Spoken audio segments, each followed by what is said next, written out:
एक सुनहरे गांव में एक छोटा सा बच्चा राजू रहता था।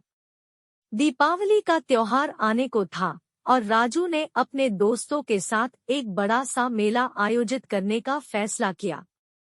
राजू ने अपने दोस्त गोपाल, मीना और रिया को बुलाया और बताया, हम इस बार कुछ खास करेंगे, दीपावली को और भी यादगार बनाएंगे। गोपाल ने मुस्कुराते हुए कहा, हाँ राजू, हम कुछ रंगीन और मस्ती भरे खिलौने लेकर आएंगे।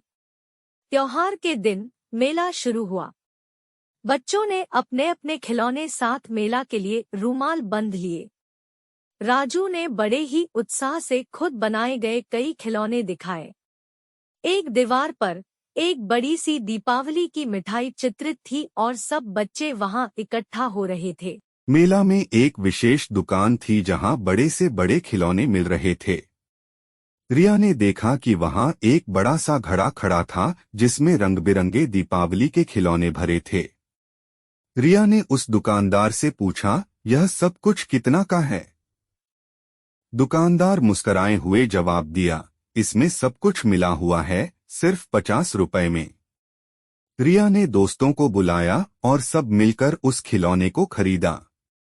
वे सब अपने खिलौनों के साथ मेला की ओर बढ़े। मेला में पहुंचकर उन्होंने अपने दोस्तों के साथ रंग बिरंगे दीपावली के खेलने का आनंद लिया। राजू ने खुशी खुशी कहा, देखो, इससे हमने दीपावली को और भी मजेदार बना दिया। मेला के अंत में सभी बच्चे मिलकर एक बड़े से गोले में मिठाई डाली और मिठाई बांटते हुए त्योहार की शुभकामनाएं दीं। गांव का एक नया और रंगीन दीपावली का पर्व आधे गांव को महसूस हुआ और सभी ने मिलकर दीपावली की रात को यादगार बना दिया।